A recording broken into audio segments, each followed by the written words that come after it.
Nobody warned Danny Webb that aliens would smell his lunch from 3 hallways away. He sat alone in the corner of the academy cafeteria, eating a peanut butter sandwich his mom had packed before he left Earth. Around him, 40 different species watched with wide eyes and twitching antennae. Some covered their breathing holes. Others whispered behind clawed hands. The Death Worlder eats crushed plant seeds mixed with oil, someone hissed. Barbaric. Danny pretended not to hear. He was 19 years old, the first human ever accepted to the Galactic Academy of Interspecies Relations, and so far his greatest achievement was making an entire room uncomfortable by existing that a shadow fell over his table.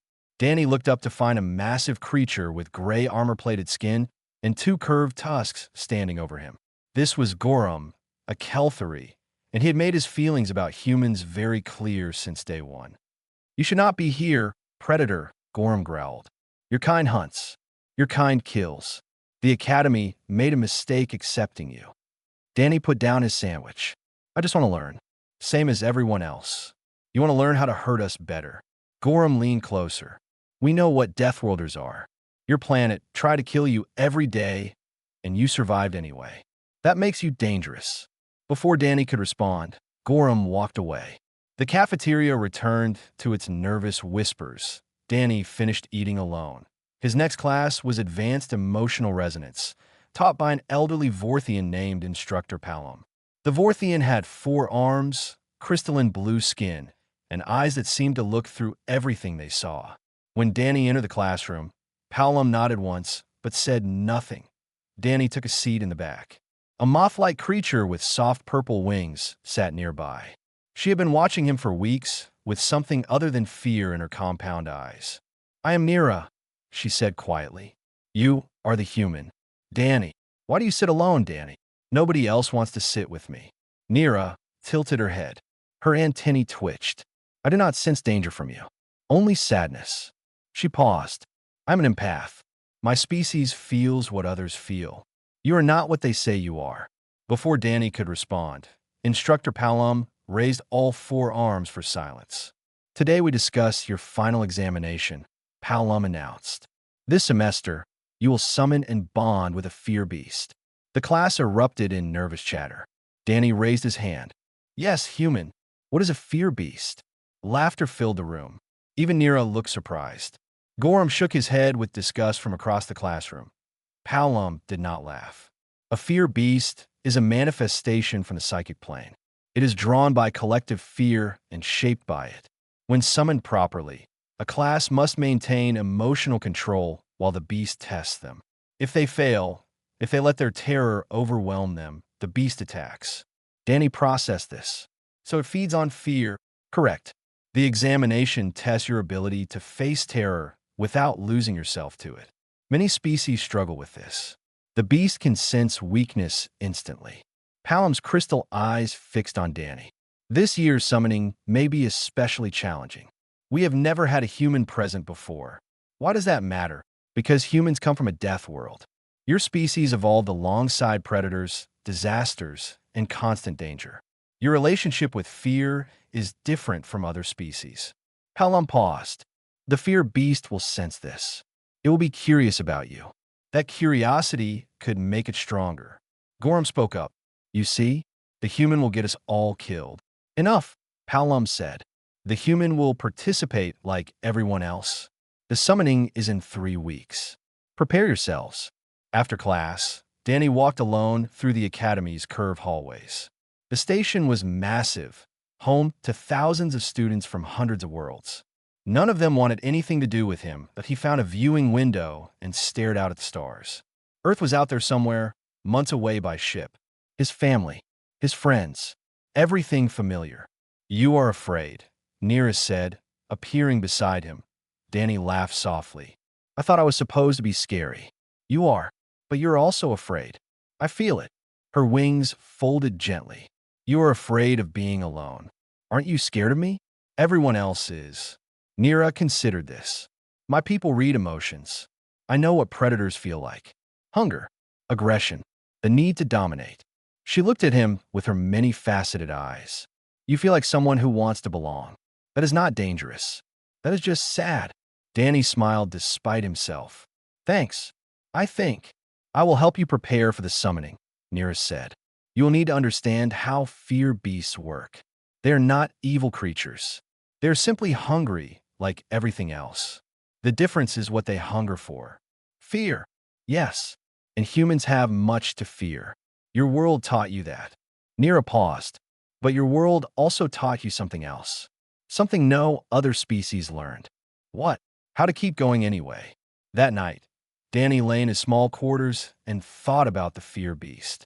A creature made of terror. A thing that fed on the worst emotions of everyone around it. He wondered what it would see when it looked at him. Somewhere in the psychic plane, something ancient stirred. It had felt the presence of a new mind joining the academy. A mind unlike any it had tasted before. It began awake. The ritual chamber smelled like old copper and burned sugar.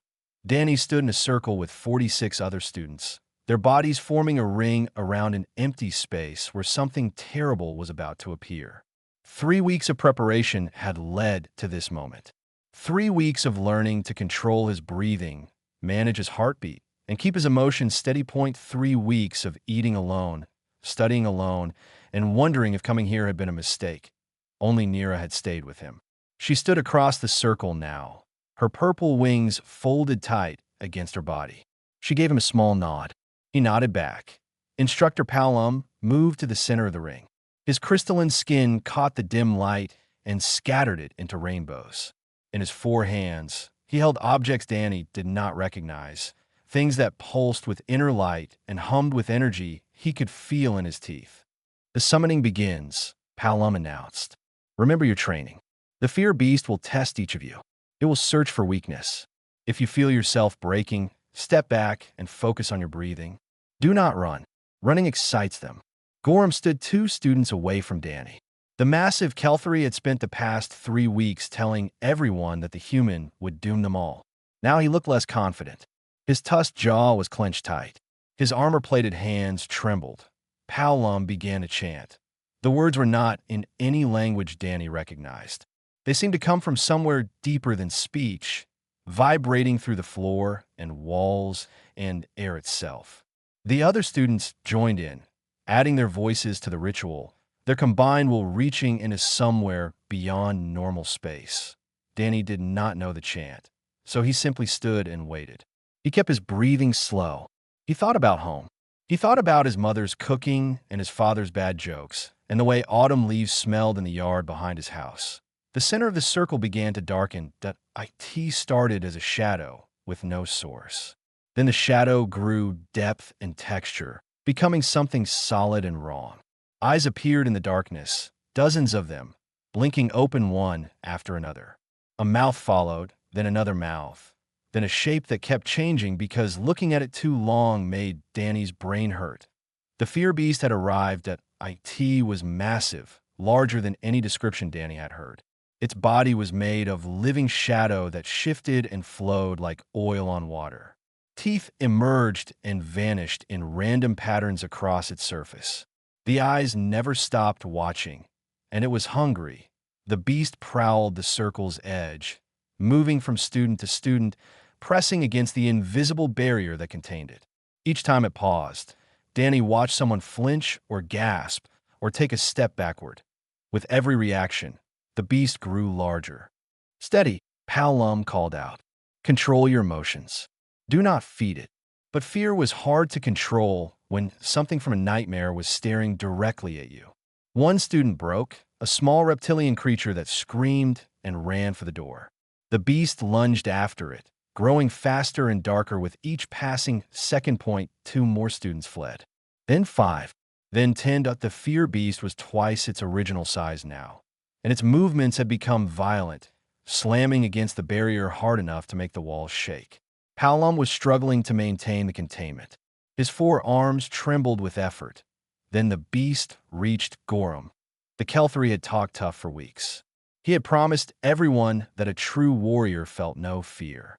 But when the fear beast pressed its countless eyes against the barrier and looked into his soul, Gorham's courage shattered. He screamed. He tried to run. He tripped and fell, and the barrier flickered, and the beast surged forward with all its teeth bared. Danny moved without thinking. He stepped directly into the beast's path, placing himself between Gorham and the nightmare. The fear beast stopped inches from his face. He could feel its cold breath on his skin. He could see himself reflected in 100 unblinking eyes. The class went silent, that Danny's heart was pounding. His palms were sweating. Every instinct told him to run, to fight, to do anything except stand still in front of this monster. But he had grown up on Earth. He had learned to walk past barking dogs without flinching. He had hiked through forests where bears and mountain lions lived. He had faced bullies and car accidents, and the slow terror of watching someone he loved grow old and die. Fear was not new to him. Fear was an old companion, S.O. instead of running. Danny looked at the fear beast and felt something unexpected. Pity. This creature was made of terror. It had never known anything else. Every moment of its existence was hunger and darkness and the desperate need to feed. It was not evil. It was just sad. Danny let out a slow breath. He unclenched his fists. He let his shoulders drop and his heartbeat slow and his mind grow quiet. "Hey," he said softly. "You look tired." The fear beast tilted its impossible head. "You're hungry, aren't you? Everyone always runs from you. Everyone always screams." Danny kept his voice gentle. "That must be lonely." The beast made a sound Danny had never heard before. A low rumble, almost like confusion. "It's okay," Danny said. "I'm not going to run." The fear beast sat down. Its body pooled on the floor like spilled ink. Its countless eyes blinked slowly, almost peacefully, and then it began to purr. The entire class stared in complete silence. Instructor Palom's forearms hung limp at his sides. Gorham remained on the floor, mouth hanging open. Nira was the first to speak. What did he do? Nobody had an answer. The fear beast curled around Danny's feet like a cat seeking warmth. It purred louder. Danny looked at Palom. Was it supposed to do that? Palom could only shake his head. Fear beasts were supposed to vanish after the summoning ended. 3 days later. Danny still had a shadow, following him everywhere he went. He named it Puddle because of the way it pooled around his feet when he stood still. The Academy had no idea what to do about this. Instructor Palom had examined Danny 7 times. Medical staff had scanned him 14 times. Experts from across the galaxy had sent messages asking for recordings and data and samples of the creature that refused to leave the human alone. Puddle did not care about any of this. Puddle cared about staying as close to Danny as physically possible. "This is unprecedented," Palom said during their 8th meeting. The old Vorthian sat across from Danny in his office, while Puddle draped itself over Danny's shoulders like a living scarf. Fear beasts do not bond. They do not form attachments. They exist only to feed on terror. "Puddle seems happy just being near me," Danny said. He reached up and scratched what might have been Puddle's head. The creature made its strange, purring sound. Maybe nobody ever tried being nice to one before. Because fear beasts kill anyone who gets close enough to be nice. Palom leaned forward. "What did you feel during the summoning? When the beast came at you?" Danny thought about it. "Scared at first. Really scared. But then I looked at it. Really looked, and I just felt sorry for it." "Sorry for it?" "Yeah. It looked so hungry. So desperate. Like it had never known anything except fear and pain." Danny shrugged. "On Earth, we have animals like that. Dogs that were abused so badly they bite anyone who comes near. The only way to help them is to stay calm and show them they're safe." Palom was quiet for a long moment. "You treated a psychic nightmare creature like an abused dog. I mean, when you say it like that, it sounds weird. It is weird. It is the weirdest thing I have witnessed in 200 years of teaching." Palom stood and walked to his window. Outside, stars drifted past as the station rotated. "I reviewed the sensor data from the summoning. Your emotional output during the confrontation was remarkable." "How so?" "Every other student broadcast fear. Some broadcast panic. A few broadcast terror so intense it nearly broke the containment field." Palom turned back to face Danny. "You broadcast warmth, compassion, comfort. The sensors thought there was a malfunction. Humans are weird, I guess. Your species evolved on a death world. You should have more fear than anyone." Hallam sat back down. Instead, you have learned to transform fear into something else. You feel it, but it does not control you. You acknowledge it, then choose a different response. Danny had never thought about it that way. We have a saying on Earth: feel the fear and do it anyway. This is perhaps the most human thing I have ever heard.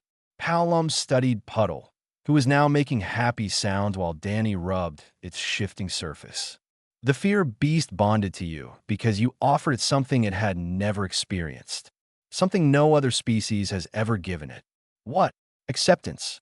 The door opened and Nira entered, her purple wings fluttering with excitement. Danny, you need to see the news feeds. Everyone is talking about you. She was right. Danny's face was on every screen across the station. Stories called him the Fear Tamer and the Nightmare Whisperer, and a dozen other names that made him cringe. Some articles treated him as a hero. Others called him a dangerous anomaly that needed to be studied or contained. Gorham had given an interview claiming Danny had used secret human mind control techniques to enslave the Fear Beast. Nobody believed him, but enough people were scared that the Academy had doubled security around Danny's quarters. "This is insane," Danny said. "This is politics," Nira replied. "You have done something impossible. That makes people nervous." She sat beside him while Puddle made room, shifting its body to create space for her. Nira watched the creature with fascination rather than fear. "It really does like you," she said. "It really does." That night, Danny lay in bed with Puddle wrapped around him like a living blanket. The creature's purring had become familiar now, almost comforting. He could feel its strange emotions pressing against his mind, simple feelings like contentment and safety and belonging. For the first time since arriving at the Academy, Danny did not feel alone. Then Puddle went rigid. Danny sat up. The creature was staring at the far wall of his quarters, every one of its countless eyes fixed on the same spot. Its body had tensed, and its purring had stopped completely. "Puddle? What's wrong?" The shadows in the corner of the room seemed deeper than they should be. Darker, moving in ways shadows should not move. Something was watching them. Danny felt a pressure in his mind, vast and cold and ancient. Not like Puddle's simple emotions. This was something enormous, something that had existed for longer than stars, something that was very, very interested in the small human who had befriended one of its children. The presence spoke without words. It spoke in feelings and images and pure meaning pressed directly into Danny's brain. Return what was taken. Then it was gone. The shadows returned to normal. Puddle remained tense for another long moment before slowly relaxing back around Danny's body. Danny did not sleep for the rest of the night. In the morning, he told Palom what had happened. The old Vorthian's crystal skin went pale. "I was afraid of this," Palom whispered. "You have attracted the attention of something much worse than a fear beast." "What?" "The Terror Mother, the source of all fear beasts, the thing they come from." Palom closed his eyes and wants its child back. Nira found the records buried in the Academy's oldest archives. She had searched for 3 days straight, barely sleeping, driven by a need to understand what was coming for her friend. The files were ancient, written in languages that had died before most current civilizations were born. But the translation programs worked well enough. 5,000 years ago, she told Danny and Palom, a species called the Vorith tried to weaponize fear beasts. They sat in Palom's office. Outside the windows, emergency lights flashed across the station. The psychic disturbances had been growing worse every day. Students reported nightmares. Shadows moved when no one was watching. The temperature kept dropping in random locations. The Vorith were powerful psychics, Nira continued. They thought they could control fear beasts and use them as weapons against their enemies. They succeeded in bonding with one, similar to what Danny did. "What happened?" Danny asked. Puddle was wrapped tight around his shoulders, trembling slightly. Nira's wings folded flat against her back. Something came through from the psychic plane to reclaim its child. The records call it the Terror Mother, the original source of all fears, the thing that exists in the darkness between thoughts. Did they stop it? Eventually, but not before it destroyed 3 worlds. Nira set down her datapad. Billions died. The Vorath went extinct. The survivors sealed every record about fear, beast manipulation, and made it forbidden to even discuss. Palom nodded slowly. I knew bits of this story. I did not know all of it. He looked at Danny with something like guilt. I knew having a human in the summoning was risky. I did not expect this. You knew, and you let me participate anyway. I thought the risk was worth the reward. Humans process fear differently from every other known species. I wanted to study how a fear beast would react to that. Palms for hands pressed together. I was arrogant. I am sorry. Danny wanted to be angry, but there was no time for anger. What do we do now? Before anyone could answer, the station shook. Alarms began screaming. Emergency announcements flooded every speaker, ordering evacuation protocols that nobody had used in decades. Through the window, Danny saw something that froze his blood. The stars were disappearing. One by one, darkness was swallowing them, spreading across space like ink dropped in water. And in that darkness, eyes were opening. Hundreds of eyes. Thousands. The Terra Mother had arrived. Panic swept through the station. Students and staff fled in every direction, their fears so intense that Danny could almost taste it. Each wave of terror seemed to make the darkness outside grow larger, feeding on the emotions it was designed to consume. We need to go, Nira said. They ran through corridors filled with screaming people. Puddle clung to Danny's body, its form rippling with distress. Every few steps, they passed someone frozen in place, staring at shadows that whispered things only they could hear. At a group of Kelthari blocked their path. Gorham stood at the front, his eyes wild with fear and fury. This is your fault, human, he snarled. You brought this thing here. You and your cursed abilities. Get out of the way, Gorham. People are dying. Yes, and you will die too. Gorham pulled out a weapon Danny did not recognize. The Terra Mother wants its child back, so we give it to you instead. Maybe that will satisfy it. Puddle moved before Danny could react. The fear beast lunged from his shoulders and slammed into Gorham with enough force to send the massive Kelthari flying. The other conspirators scattered as Puddle made sounds Danny had never heard before, sounds of rage and protectiveness. Puddle, stop, Danny shouted. The fear beast stopped. It returned to Danny's side, but kept itself between him and Gorham's group. Its countless eyes never left the fallen Kelthari. Run, Danny told Gorham. Run and help evacuate instead of making things worse. For a moment, it looked like Gorham might attack again.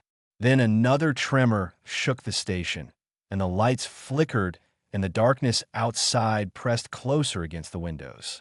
Gorham ran. They found shelter in the station's central hub, where emergency barriers had been activated to protect essential personnel. High Assessor Morrill was there, a tall bureaucrat from the Galactic Council who had arrived days ago to investigate Danny. We must negotiate, Morrill declared. This entity clearly wants something. We can offer terms. It wants a child, Palom said. It wants Puddle. Then give it to human and his pet. Problem solved. Danny felt Puddle tense against his body. I'm not surrendering either of us. Morrill stepped closer. You are one human and one aberration. Thousands of lives depend on this station. The math is simple. The math is wrong, Nira said, stepping between them. If we surrender Danny, we teach this entity that terror works, that threats work, that consuming worlds is an effective negotiation strategy. Before Morrill could respond, the central hub's main window shattered, not from impact, but from the sheer weight of the darkness pressing against it. The Terra Mother was reaching inside now, tendrils of living shadow spreading across the floor. Morrill stepped forward with his arms raised. Great entity, we offer tribute. We offer the human who took your child. Accept him and leave us in peace. The darkness touched Morrill. He did not even have time to scream. Everyone out, Palom shouted. Back to the secondary shelters. They ran again, but Danny knew it was pointless. The Terra Mother was too large, too powerful. It would keep consuming until nothing was left. Unless someone stopped it, he slowed. He turned. He faced the spreading darkness while Nira and Palom screamed at him to keep moving. I'm not running, Danny said quietly. That's not how you deal with fear. He walked toward the Terra Mother. Puddle followed. Danny had never felt so small. The Terror Mother filled the station like water filling a jar. Its darkness pressed against every surface, seeped through every crack, and those thousands of eyes watched from every angle. The temperature dropped so low that Danny could see his breath. The screams of terrified people echoed from somewhere far away. He kept walking toward it anyway. Puddle moved beside him, loyal despite its terror. The small fear beast was shaking so badly that its form kept flickering, but it did not abandon Danny. It would not abandon the first being who had ever shown it kindness. The darkness noticed them. Tendrils of shadow curled toward Danny, probing, tasting. He felt the Terror Mother's attention focus on him like the weight of a mountain that returned what was taken. The voice was not sound. It was pressure inside his skull, ancient and vast and furious. Danny stumbled, but kept his feet. "I'm not giving you Puddle," he said out loud. His voice sounded tiny in the echoing darkness. "Puddle is my friend." Friend. The words seemed to confuse the entity. Your kind does not befriend fear. Your kind runs from it, hates it, destroys it. Some of us do. Some of us learn to live with it instead. The darkness pressed closer. Danny felt cold seeping into his bones, felt despair trying to crack open his mind. This was what the Terror Mother did. It fed on fear, but when fear was not enough, it created it. It dug into the deepest parts of a person's soul and pulled out everything they had ever been afraid of. Danny saw his parents dying. He saw himself alone and forgotten. He saw Earth burning, saw humanity destroyed, saw every good thing in the universe swallowed by endless night. The visions were so real he could taste them, but he had felt fear before. He had felt it his entire life. The trick was not to stop feeling it. The trick was to feel it and keep going. "I know what you are," Danny said. His voice shook but did not break. "You're the source of all fears. Every nightmare, every terror, every dark thought that keeps people awake at night. It all comes from you. I am eternal. I am necessary. Without me, your species would have died in its cradle, too stupid to fear the predators in the dark. You're right. Fear keeps us alive. Fear teaches us to be careful." Danny took another step forward. Puddle pressed against his leg. "But you're also lonely, aren't you?" The darkness paused. The thousands of eyes blinked in confusion. Everything fears you. Everything runs from you. You've existed for millions of years, and nobody has ever just talked to you. Danny spread his hands. "That's why you're so angry. That's why you want Puddle back so badly. Because Puddle found something you've never had. Connection. Silence. No." Danny's fear was still there, cold and heavy in his chest, but he spoke through it anyway. "I won't be quiet. Someone needs to say this to you. Fear isn't supposed to be alone. Fear is supposed to be part of life, not all of it. You've forgotten that." The Terror Mother's rage pressed against him like a physical force. He felt blood dripping from his nose. He felt his knees wanting to buckle, but he had faced bullies before. He had faced accidents and illness and loss. Fear was an old enemy, and Danny had learned its patterns that he opened his mind. Instead of blocking the Terror Mother out, he let in. He showed it everything. Every fear he had ever felt. Yes, but also what came after. The child afraid of the dark who learned to sleep with a nightlight. The teenager terrified of rejection who asked someone to dance anyway. The soldier with nightmares who found peace in helping others, that he showed humanity's relationship with fear. Not denial, but acceptance. Not hatred, but understanding. Millions of years of evolution on a death world, learning to feel terror and keep going, learning to make friends with the dark instead of fighting it forever. "This is what Puddle found in me," Danny said. "This is why it bonded instead of feeding. Because I wasn't trying to destroy my fear. I was trying to understand it." The Terror Mother was silent for a long moment. The darkness stopped spreading. The cold stopped deepening. "What do you want, human? Let Puddle stay with me. Let me teach others what I learned. Let fear beasts have the choice to bond instead of just hunting." Danny reached down and touched Puddle, feeling the creature's relief and love flowing through their connection. "You don't have to be alone anymore. Neither do your children." The entity considered this. Danny could feel it weighing options that existed beyond human understanding, calculating outcomes across dimensions he could not perceive. Then it began to shrink. The darkness pulled back, releasing the station, releasing the stars. The Terror Mother collapsed inward, becoming smaller and smaller until it was just a shadow in front of Danny, barely larger than he was. "I will watch," it said. "I will see if your methods work. If they do not, I will return." "Fair enough." The Terror Mother turned to leave. Then it paused. Something emerged from its darkness, a small sphere of pure shadow that pulsed with inner light. It rolled across the floor and stopped at Danny's feet. "A gift. Or a test. Perhaps both." Then the Terror Mother was gone. Danny looked down at the sphere. It felt warm despite its appearance. Puddle sniffed at it curiously. Behind him, Danny heard footsteps. Nira and Palom were approaching, their faces filled with disbelief. "Is it over?" Nira asked. Danny picked up the dark sphere. Inside, something moved. "I think," he said slowly, "it's just beginning." 6 months changed everything. Danny stood in front of his advanced emotional resonance class, Puddle draped across his shoulders like a living scarf. 20 students watched him with expressions ranging from curiosity to nervousness. 3 of them were human, the first human exchange students since Danny had opened the door. "Fear is not your enemy," Danny said. "Fear is a signal. It tells you something important is happening, something that requires your attention. The mistake most species make is treating fear as a command to run or fight. But fear is just information. What you do with that information is up to you." One of the new humans raised her hand. Her name was Rosa, and she had arrived yesterday with wide eyes and trembling hands. "But what about the fear beasts? Aren't they dangerous?" "They can be. Just like any creature can be dangerous if you approach it wrong." Danny scratched Puddle's shifting surface. The creature purred contentedly. "The key is understanding what they actually want.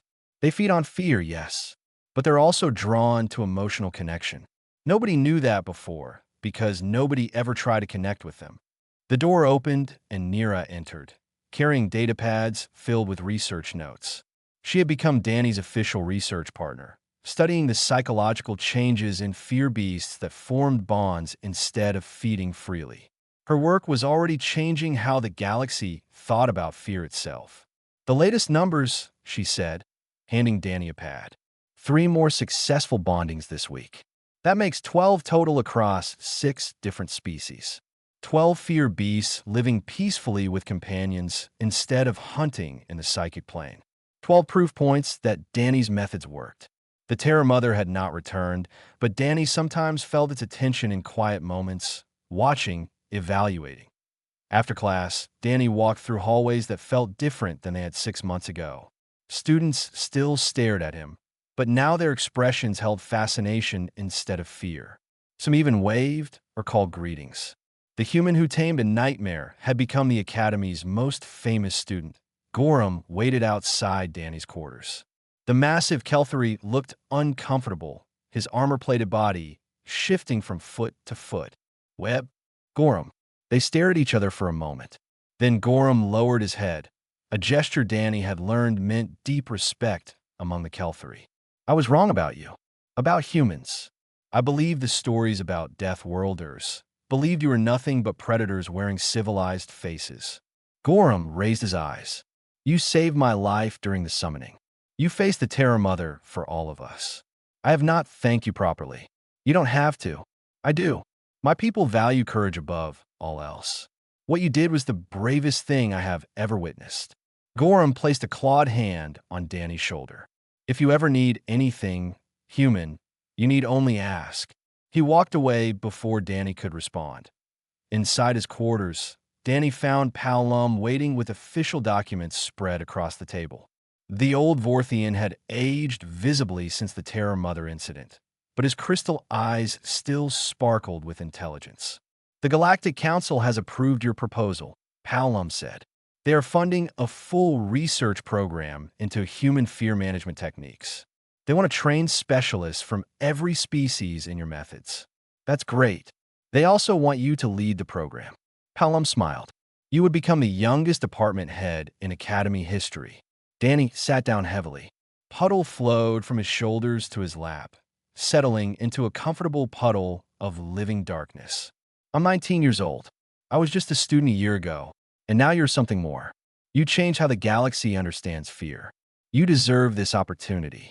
In the corner of the room, the dark sphere from the Terror Mother sat in a stasis field. It had grown over the past 6 months, and the movements inside had become more distinct. Experts could not agree on what it was. Some thought it was another fear beast egg. Others thought it was something entirely new. Danny visited it every day. He talked to it, told it stories about Earth and humanity and the nature of courage. He had no idea if the thing inside could hear him, but it felt important to try. Will you accept the position? Palom asked. Yes. Danny smiled. Someone has to teach people that fear is not the enemy. Might as well be me. The next morning brought a new class of students, including the 3 humans. They gathered in the ritual chamber where everything had started, standing in a circle around an empty space. Today we attempt our first controlled summoning with human participants, Palom announced. Danny will supervise. The students looked nervous. Rosa, the human who had asked questions yesterday, was trembling visibly. Danny moved to stand beside her. Scared, terrified. Good. That means you're paying attention. He put a hand on her shoulder. Remember what I taught you. Feel the fear. Accept it. Then show the beast what comes after fear. What has come after fear? Danny thought about his journey. About Puddle and Nira and even Gorham. About facing the Terror Mother and walking away with a gift instead of destruction. Connection, he said, if you're brave enough to reach for it. The summoning began. Shadows gathered. Eyes opened in the darkness. Rosa stepped forward to meet them. In Danny's quarters. The dark sphere pulsed once, warm and alive and waiting. The Terror Mother watched from somewhere beyond space. And the galaxy began learning what humanity had always known. Fear was just the beginning. What mattered was what you did next.